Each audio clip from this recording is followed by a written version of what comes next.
Hello, welcome back. It's been so long. I've got some new matches to share. Peace. Happy New Year. Hope you had a great holiday season. I am an artist, and at the holiday market this year I was very busy, so I took a break from ASMR, but I've missed this. If you want to see my artwork, you can look at my website, goosehillgifts.com. I'll post that link below. Let's light a candle. These matches are very sparkly. Ooh. And I bought, or actually I traded for this beautiful little owl candle to share with everybody. So cute. I hope you're doing well. I really do. Thank you for joining me and liking and subscribing. I really appreciate it. I hope you remember we were reading The Lion, the Witch, and the Wardrobe by C.S. Lewis. Excuse me. And we are on chapter 7. Little Owl, we need to make room for the book, but we still want to see you. Let's see.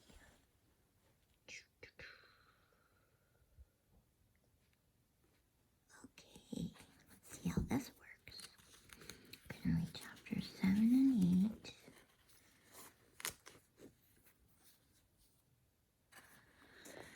Chapter 7, A Day with the Beavers. While the two boys were whispering behind, both the girls suddenly cried, "Oh!" and stopped. "The robin," cried Lucy, "the robin. It's flown away." And so it had, right out of sight.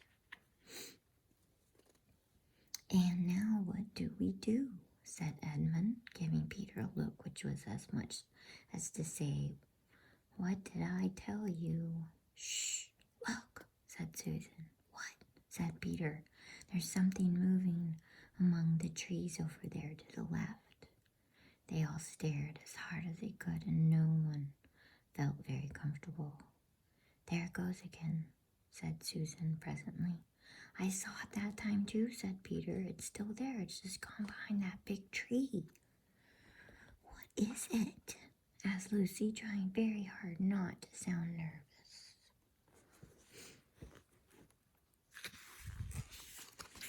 "Whatever it is," said Peter, "it's dodging us. It's something that doesn't want to be seen."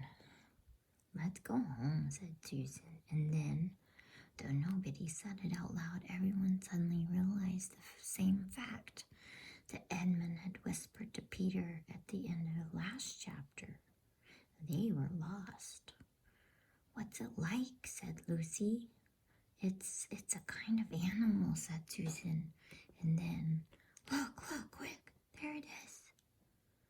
They all saw it this time, a whiskered furry face, which had looked out at them from behind a tree. But this time it didn't immediately draw back.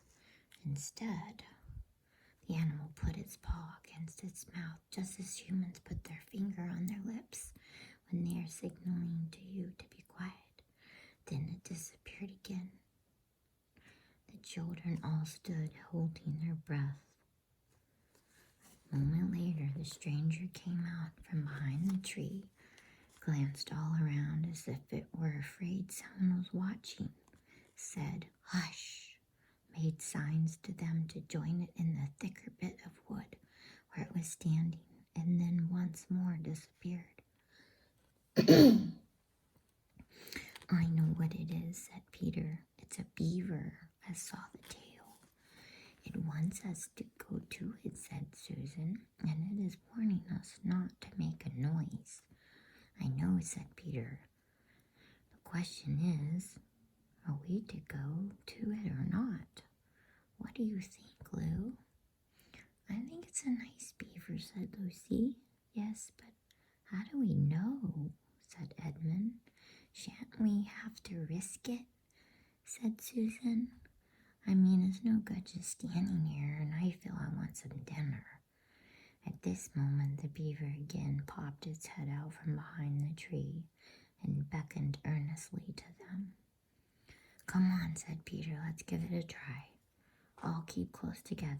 We ought to be a match for one beaver if it turns out to be an enemy. So the children all got close together and walked up to the tree and in behind it, and there, sure enough, they found the beaver. But it still drew back, saying to them in a hoarse, throaty whisper, further in, right in here. We're not safe in the open. Only when it had led them into a dark spot where 4 trees grew close together that their paths met. When the brown earth and pine needle could be seen underfoot because no snow had been able to fall there, did it begin to talk to them. Are you the sons of Adam and the daughters of Eve then? Or some of them, said Peter. Shh, said the beaver. Not so loud, please. We're not safe even here. Why? Who are you afraid of? Said Peter. There's no one here but ourselves. There are the trees, said the beaver. They're always listening. Most of them are on our side, but there are trees that would betray us to her. You know who I mean. And it nodded its head several times. If it comes to talking about sides, said Edmund, how do we know you're a friend? Not meaning to be rude, Mr. Beaver, added Peter, but you see, we're strangers. Quite right, said the beaver. Here's my token. With these words, it held up to them a little white object. They all looked at it in surprise till suddenly Lucy said, Oh, of course, it's my handkerchief, the one I gave to poor Mr. Tumnus. That's right, said the beaver, poor fellow. He got wind of the arrest before it actually happened and handed this over to me. He said that if anything happened to him, I must meet you here and take you on to...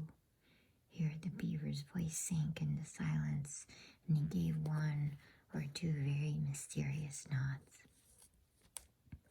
Then signaling to the children to stand as close around it as they possibly could, so that their faces were actually tickled by its whiskers, it added in a low whisper, They say Aslan is on the move, perhaps has already landed.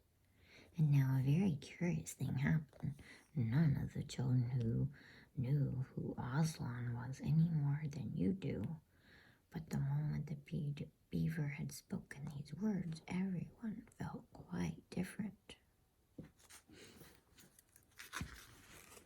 Perhaps it has sometimes happened to you in a dream, and someone says something which you don't understand, but in the dream, it feels as if it had some enormous meaning, either a terrifying one, which turns the whole dream into a nightmare, or else a lovely meaning, too lovely to put into words, which makes the dream so beautiful that you remember it all your life and are always wishing you could get into that dream again. It was like that now. At the name of Aslan, each one of the children felt something jump in its inside. Edmund felt a sensation of mysterious horror. Peter felt suddenly brave and adventurous. Susan felt as if some delicious smell or some delightful strain of music had just floated by her. And Lucy got the feeling you have when you wake up in the morning and realize that it is the beginning of the holidays or the beginning of summer. And what about Mr. Tumnus, said Lucy. Where is he? Shh, said the beaver. Not here. I must bring you where we can have a real talk and also also dinner.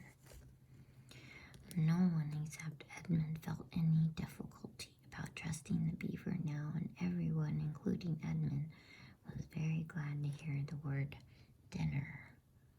They therefore all hurried along behind their new friend, who led them on at a surprisingly quick pace, and always in the thickest part of the forest for over an hour. Everyone was feeling very tired and very hungry when suddenly the trees began to get thinner in front of them and the ground to fall steeply downhill. A minute later, they came out under the open sky. The sun was still shining and found themselves looking down on a fine sight. They were standing on the edge of a steep, narrow valley at the bottom of which ran, at least it would have been running if it hadn't been frozen, a fairly large river. Just below them, a dam had been built across this river. When they saw it, everyone suddenly remembered that, of course, beavers are always making dams, and felt quite sure that Mr. Beaver had made this one. They also noticed that he now had a sort of modest expression on his face, the sort of look people have when you're visiting a garden they've made or reading a story they've written. So it was only common politeness when Susan said, "What a lovely dam." And Mr. Beaver didn't say hush this time, but merely a trifle, and isn't it really finished? Above the dam, there was what ought to have been a deep pool, but now, of course, a level floor of dark green ice. And below the dam, much lower down, was more ice. But instead of being smooth, this was all frozen into the foamy and wavy shapes in which the water had been rushing.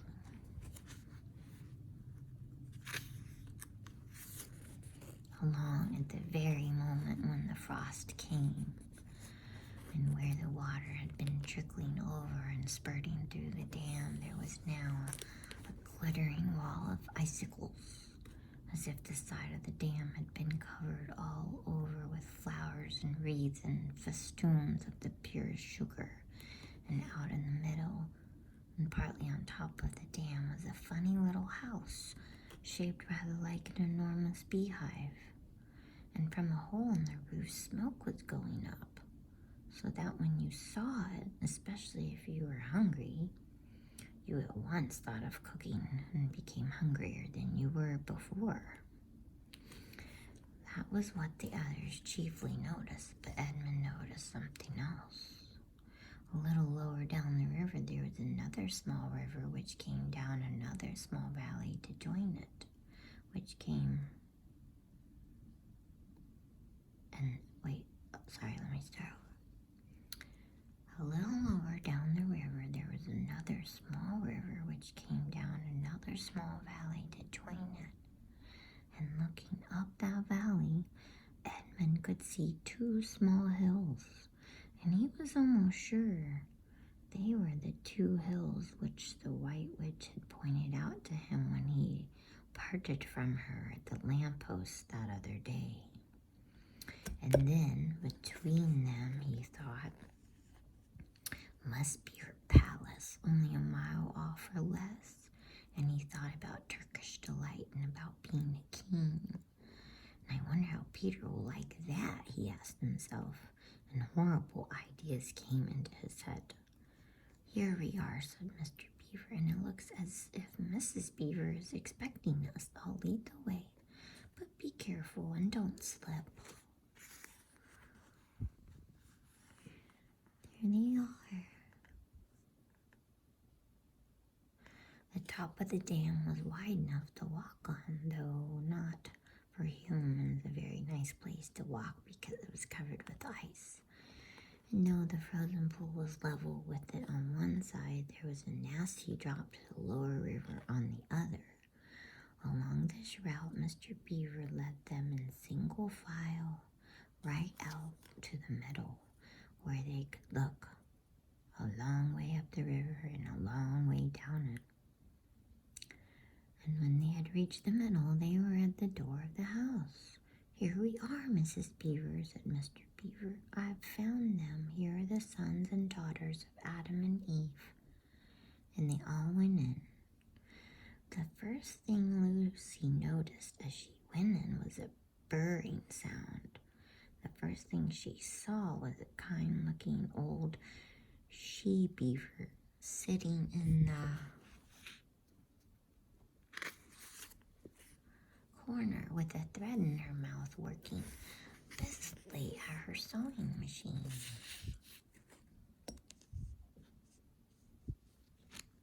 And it was from it that the sound came. She stopped her work and got up as soon as the children came in. "So you've come at last," she said, holding out both her wrinkled old paws. "At last. To think that ever I should live to see this day. The potatoes are on boiling and the kettle's singing, and I dare say, Mr. Beaver, you'll get us some fish." "That I will," said Mr. Beaver, and he went out of the house. Peter went with him, and across the ice of the deep pool to where he had a little hole in the ice which he kept open every day with his hatchet. They took a pail with them. Mr. Beaver sat down quietly at the edge of the hole.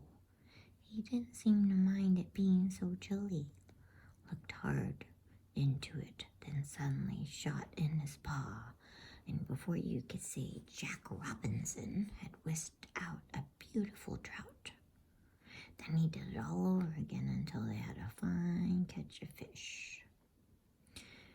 Meanwhile, the girls were helping Mrs. Beaver to fill the kettle and lay the table and cut the bread and put the plates in the oven, heat and draw a huge jug of beer for Mr. Beaver from a barrel which stood in one corner of the house, and to put on the frying pan and get the dripping hot.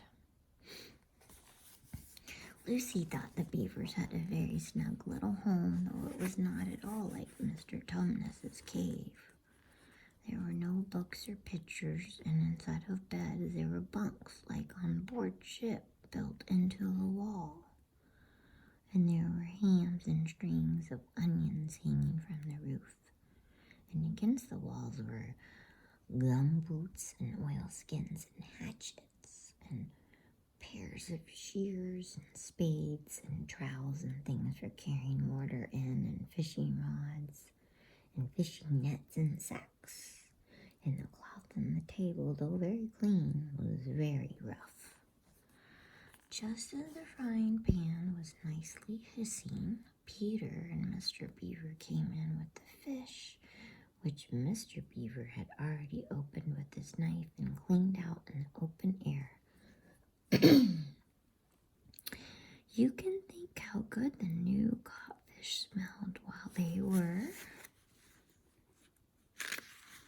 frying, and now the hungry children longed for them to be done. And now very much hungrier still they had become before Mr. Beaver said, "Now we're nearly ready."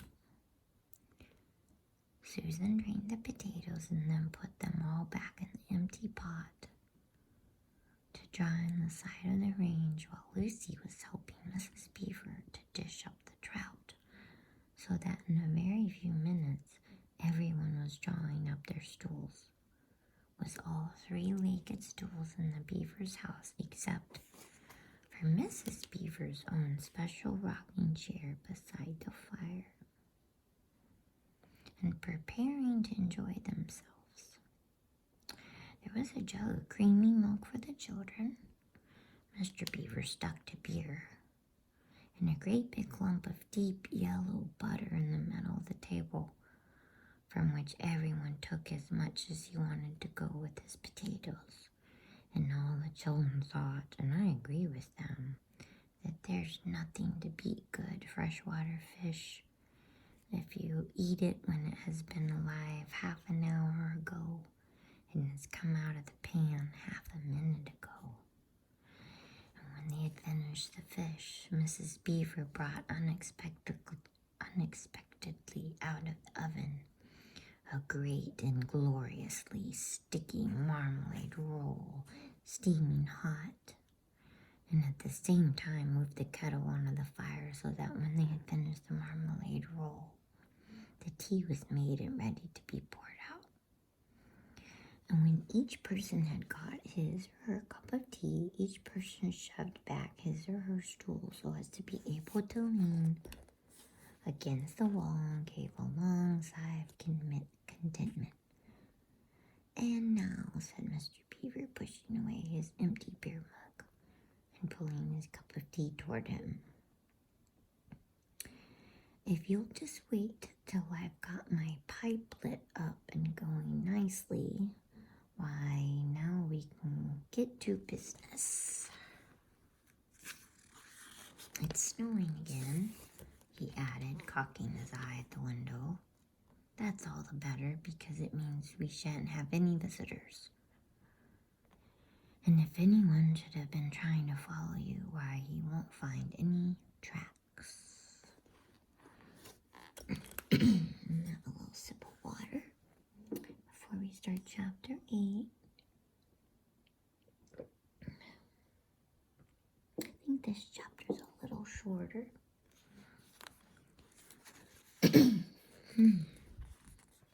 "Okay, what happened after dinner?" "And now," said Lucy, "do please tell us what happened to Mr. Tumnus." "Oh, that's bad," said Mr. Beaver, shaking his head. "That's a very, very bad business. There's no doubt he was taken off by the police. I got that from a bird who saw it done." "But where's he been taken to?" asked Lucy. "Well, they were heading northward when they were last seen, and we all know what that means." "No, we don't," said Susan. Mr. Beaver shook his head in a very gloomy fashion. "I'm afraid it means they were taking him to her house," he said. "But what'll they do to him, Mr. Beaver?" gasped Lucy. "Well," said Mr. Beaver, "you can't exactly say for sure. But there's not many taken in there that ever comes out again. Statues, all full of statues, they say it is, in the courtyard and up the stairs. And in the hall, people's shoes turned," he paused and shuddered, "turned into stone." "But, Mr. Beaver," said Lucy, "can't we, we must do something to save him. It's too dreadful, and it's all on my account." "I don't doubt you'd save him if you could, dearie," said Mrs. Beaver. "But you've no chance of getting into that house again against her will and ever coming out alive." "Couldn't we have some stratagem?" said Peter. Couldn't we dress up as something or pretend to be, peddlers or anything, or watch till she's gone out, or, hang it all, there must be some way. This fawn saved my sister at his own risk, Mr. Beaver. We can't just leave him to have that done to him." "It's no good, son of Adam," said Mr. Beaver. "No good your trying, of all people.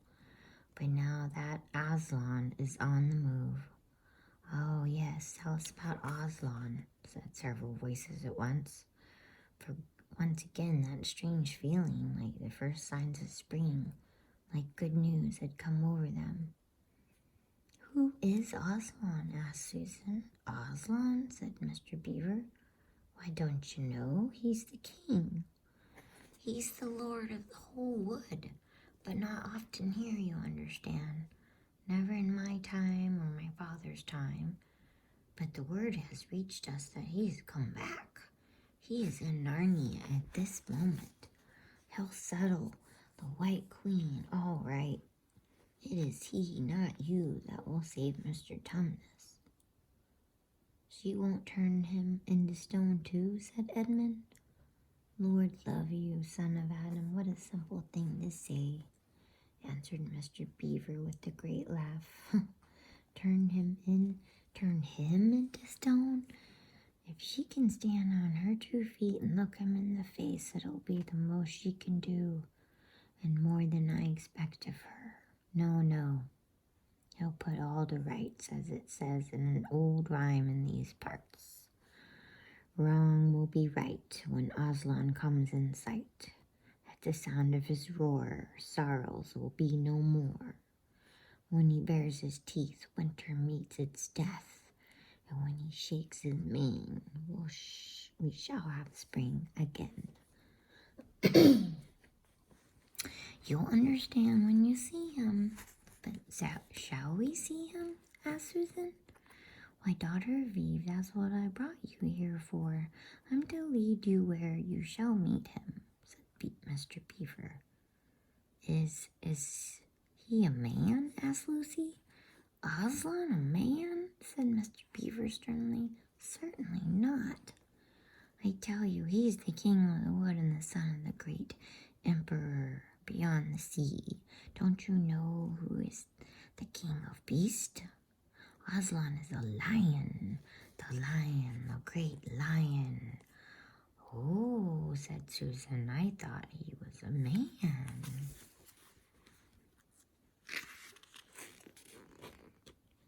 Is he quite safe? I shall feel rather nervous about meeting a lion. That you will, dearie, and no mistake, said Mrs. Beaver. If there's anyone who can appear before Aslan without their knees knocking, they're either braver than most or else silly. Then he isn't safe, said Lucy. Safe? Said Mr. Beaver. Don't you hear what Mrs. Beaver tells you? Who said anything about safe? Of course he isn't safe, but he's good. He's the king, I tell you. I'm longing to see him, said Peter, even if I do feel frightened when it comes to the point. That's right, son of Adam, said Mr. Beaver, bringing his paw down on the table with the crash that made all the cups and saucers rattle. And so you shall. Word has been sent that you are to meet him tomorrow, if you can, at the stone table. Where's that? Said Lucy. I'll show you, said Mr. Beaver. It's down the river, a good step from here. I'll take you to it. But meanwhile, what about poor Mr. Tumnus? Said Lucy. The quickest way you can help him is by going to meet Aslan, said Mr. Beaver. Once he's with us, then we can begin doing things. Not that we don't need you to, for that's another of the old rhymes. When Adam's flesh and Adam's bone sits at care, prayer, bell, and throne, the evil time will be over and done. So things must be drawing near their end now. He's come and you've come. We've heard of Aslan coming into these parts before, long ago. Nobody can say when, but there's never been any of your race here before. That's what I don't understand, Mr. Beaver, said Peter. I mean, isn't the witch herself human? She'd like us to believe it, said Mr. Beaver, and it's on that she bases her claim to be queen. But she's no daughter of Eve. She comes of your father Adam's. Here Mr. Beaver bowed. Your father Adam's first wife. Her they called Lilith, and she was one of the Jinn. That's what she comes from on one side, and on the other, she comes of the giants. No, there isn't a drop of real human blood in the witch. That's why she's bad all through, Mr. Beaver, said Mrs. Beaver. True enough, Mrs. Beaver, replied he. There may be two views about humans, meaning no offense to the present company. But there's no two views about things that look like humans and aren't. I've known good dwarfs, said Mrs. Beaver, now you come to speak of it, said her husband. But precious few, and they were the ones least like men. But in general, take my advice. When you meet anything that's going to be human and isn't yet, or used to be human once and isn't now, or ought to be human and isn't, you keep your eyes on it and feel for your hatchet. And that's why the witch is always on the lookout for any humans in Narnia. She's been watching for you this many a year. And if she knew there were 4 of you, she'd be more dangerous still. What's that to do with it? Asked Peter. Because of another prophecy, said Mr. Beaver. Down at Candlelight, that's the castle on the seacoast down at the mouth of this river, which ought to be the capital of the whole country if all was as it should be. Down at Candlelight there were 4 thrones, and it's a saying in Narnia, time out of mind, that when 2 sons of Adam and 2 daughters of Eve sit in these 4 thrones, then it will be the end, not only of the White Witch's reign, but of her life. And that is why we had to be so cautious as we came along. For if she knew about you 4, your lives wouldn't be worth the shake of my whiskers. All the children had been attending so hard to what Mr. Beaver was telling them that they had noticed nothing else for a long time. Then during the moment of silence that followed his last remark, Lucy suddenly said, I say, where's Edmund? There was a dreadful pause, and then everyone began asking, who saw him last? How long has he been missing? Is he outside? And then all rushed to the door and looked out. The snow was falling quickly and steadily. The green ice of the pool had vanished under a thick white blanket. And from where the little house stood in the center of the dam, you could hardly see either bank. Out they went, plunging well over their ankles into the soft new snow, and went round the house in every direction. Edmund, Edmund, they called, till they were hoarse. But the silently falling snow seemed to muffle their voices, and there was not even an echo in answer. How perfectly dreadful, said Susan, as they at last came back in despair. Oh, how I wish we'd never come. What on earth are we to do, Mr. Beaver? Said Peter.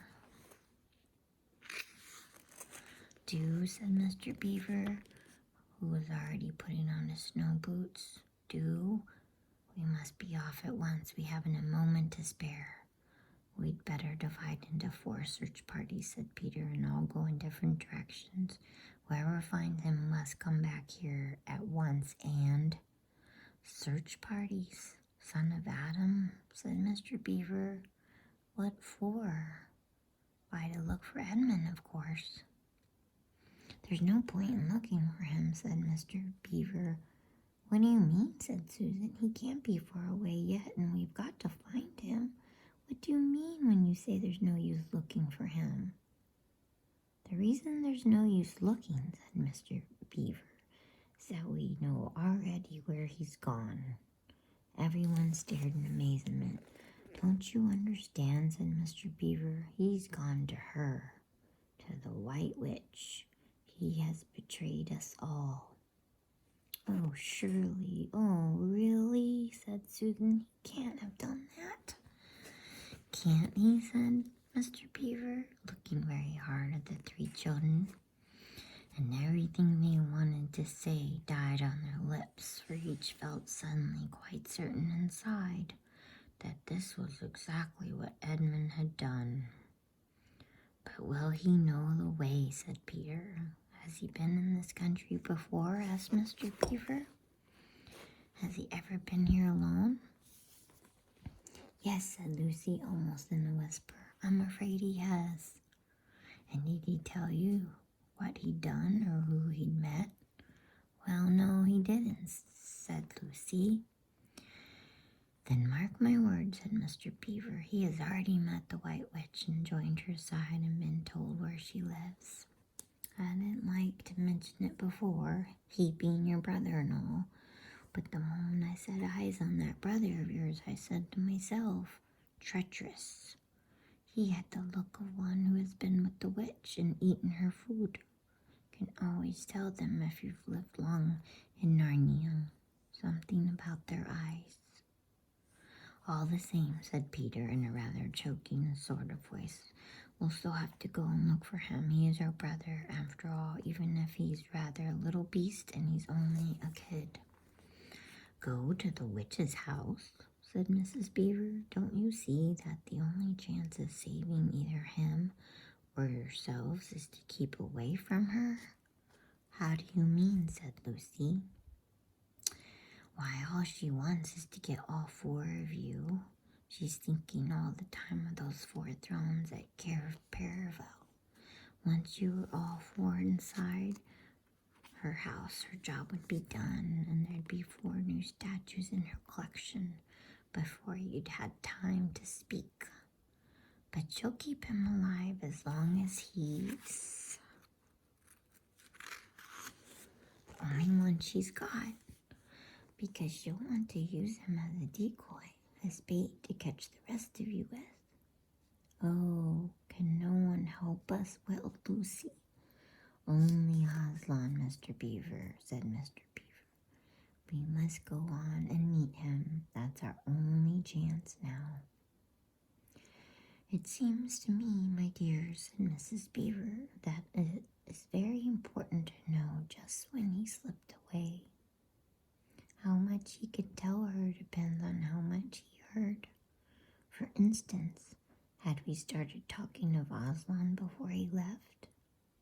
If not, then we may do very well, for she won't know that Aslan has come to Narnia, or that we are meeting him, and will be quite off her guard as far as that is concerned.